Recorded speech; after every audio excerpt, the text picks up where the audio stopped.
Kung saan po nag-short, dun lang po hihinto yung voltahe. Ayaw nilang bigyan ng pagkakataon yung mga tao na matuto sa board. Babalik naman sa iyo ng Diyos yun eh, di ba? Tutok lang po tayo sa panonood, no? Tiyagain natin, tapusin natin para marami tayong matutunan. 1, 2. 1, 2, 3. So meron pa siyang CH23.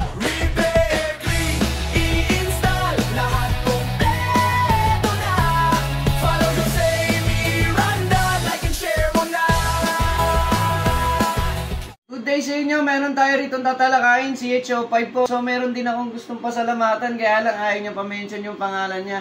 Yung kliyente ko, no, nagbebenta kasi yun ng vlogging chair, no.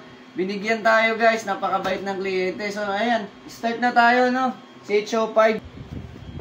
Pwedeng dead set, pwedeng dun sa communication section niya ang problema. So ngayon, trace muna natin kung patid ba yung fuse niya o hindi. Ito yung fuse, nakasulat, fuse. Pag binaliktad mo kasi yung board niyan, tara baliktarin na natin para makita nyo na. Ayan, testerin natin kung meron bang ohms. Ayan, so mig na, wala na. Continuity. Wala. Pag ganito pagto-troubleshooting, yung main fuse yung patid, kasi ang unang pasok ng line, neutral, papunta po yan dito. Makikita nyo, no? Meron po yung AC sign. Ang tawag dito, schematic diagram, may AC sign. Pagpasok ng 110, 110, 220, dito sa dalawa na to, maglalabas po ng DC na yan, no? Kaya tinawag siyang rectifier bridge sa yung tawid from AC into DC. Siya po yung nagko-convert ng AC para ma-convert sa DC, no?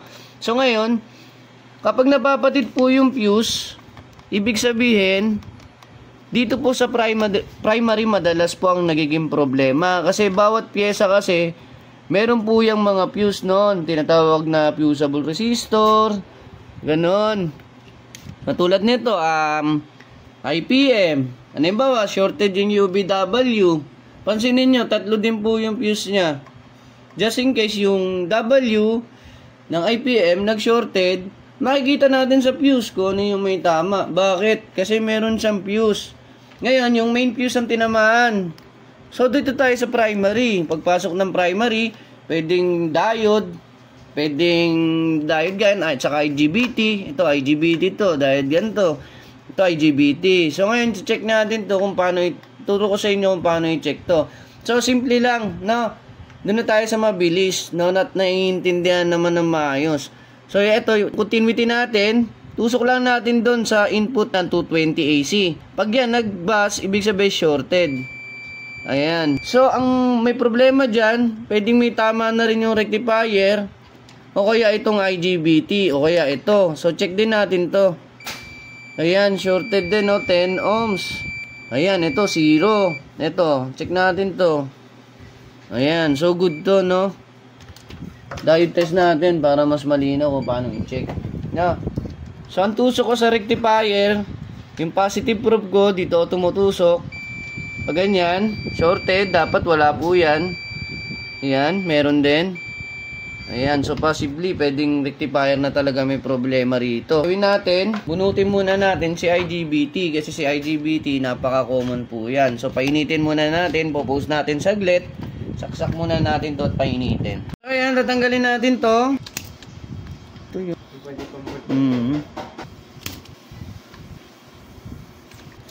Yun nga sabi.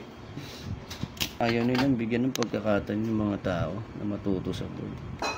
Babalik naman sa iyo ng Diyos yun eh, di ba? Tulong ka sa kapwa mo, tutulungan ka rin naman. Diba? Kung ano yung dinasik, yun din nga anihin. Ayan, check natin IGBT. Ayan, shorted oh.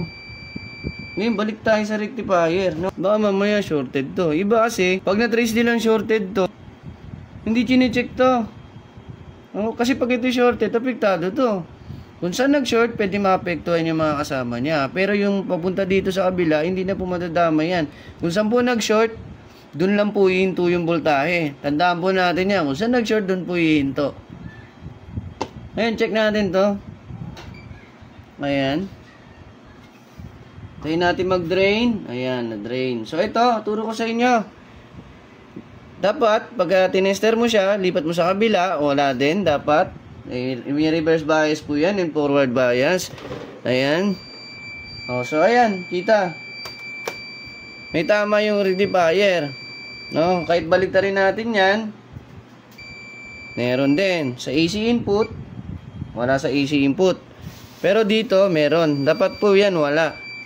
No? Ayan. So, magpapalit din tayo ng rectifier bridge. Okay? Tutok lang po tayo sa panonood, no? Tiyagain natin, tapusin natin para marami tayong matutunan. Iba kasi ini-skip nila. Meron tayong mga sinasabi rito na napaka-importante about sa troubleshooting, no? Useless naman, no? Ang gagawin natin pag nakita natin si HO5, gagayain lang natin kung ano yung ginawa nung nasa video. Mali po yun. Dapat nating laliman, no? Tandaan kung ano yung ginagawa dito, importante po yun.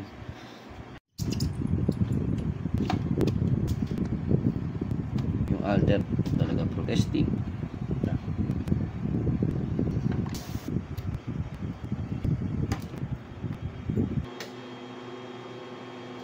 Ayan, meron na tayo. Meron na tayong fuse. Ayan. Check muna natin bago natin kabit. Okay. Check din muna natin to kung yung mga fuse niya dito, patid. Ayan, buo naman.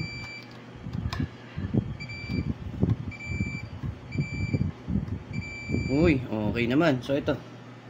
Check natin to. Ayan, wala. Wala dapat to isa. Wala din. Balik na rin ang tester. Meron. Yung kabila dapat meron din. Yung dulo meron din. Yan. So, final check dito. Yan, wala. Yung isa, IGBT. Yan, meron. Pag binaligtad dapat wala.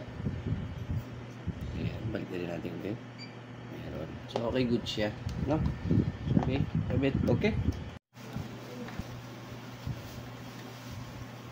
So ayan, testing natin. Kung mapapansin nyo, no, nagkukurap na yung ilaw niya. Ibig sabihin na ipag-communicate na yung kanyang indoor sa outdoor. Ngayon, ang antayin natin kung mag-i-start ba siya. Ayan, nakita nyo, nag-blink. 1, 2, 3. Ayan. 1, 2. 1, 2, 3. So meron pa siyang CH23. So ayan, hanapin natin CH23 na yan kung ano naging problema, no? No? Isa lang galing ang sira, meron niya naapektuhan. So dapat nating i-check kung ano yon. Mapapansin nyo, ito yung kanyang IGBT. Ang dapat nating gawin, sundan nyo yung kanyang linya. Saan ba pumunta yan? Pumunta yan, papunta rito. So possibly, pwedeng nandito ang problema. No, check natin kung saan dyan. Medyo malalim to, no? Then pwede ring dito. Yan, yung mga resistor na yan. Ayan, may nakita nga tayo. Sinasabi ko na eh. Ito oh. 511. No, so 500 ohms po yan. 510 ohms. Ayan, tingnan niyo yung value. Wala na, di ba? Di ba? Napakadali lang. Hanapin lang natin. Kunting tiyaga sa kalinaw ng mata. Chupi. Palitan natin. Oo, syempre, amazing. Ayan, nakakuha na tayo ng pamalit. Kabit natin. Okay. O, di ba? May 400 ohms na siya. 494 ohms. Testing. Kita nyo? Basic lang. Di ba? Maandar na.